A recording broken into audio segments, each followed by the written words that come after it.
मैं चार जमातां की पढ़ियां, मैं फतवे लावां हर एक ते। कदी बेअमलां ते, कदी बेअकलां ते, कदी शायरी ते, कदी गाउण ते, कदी हसण ते, कदी रोण ते। मैं फतवे लावां हर एक ते। मैं आप मसीती जावां ना, जे जावां मन टिकावां ना। मैं फतवे लावां ओथे भी, कदी वजू ते, कदी नमाज उत्ते, कदी उच्ची नीवी आवाज उत्ते, कदी मन्नण या ना मन्नण ते, हथ उत्ते थल्ले बन्नण ते। मैं फतवे लावां हर एक ते। कदी काफर आखां मौलवियां नूं, मैं फतवे लावां सारियां ते। कदी टोपी ते, कदी दाड़ी ते, गल चंगी या गल माड़ी ते।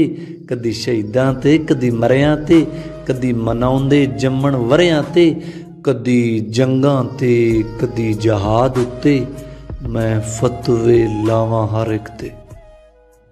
कदी ईदां ते शबरातां ते, कदी जागण वालियां रातां ते, कदी ज़ेरां ते, कदी ज़बरां ते, कदी मज़ारां ते, कदी कबरां ते। मैं फतवे लावां हर एक ते। मैं सुन्नी वाबी हनफी होया, होया शाफी मालकी ते हंबली। मैं सब कुछ होया पर होया न मुसलमान।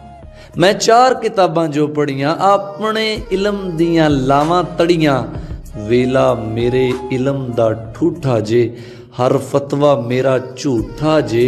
मैं आप तां फर्ज निभावां ना, दीन दे नेड़े जावां ना, पर काफर आखां हर एक नूं। मैं फतवे लावां हर एक नूं, मैं फतवे लावां हर एक नूं। मैं चार जमातां की पढ़ियां, मैं चार जमातां की पढ़ियां। मैं फतवे लावां हर एक ते।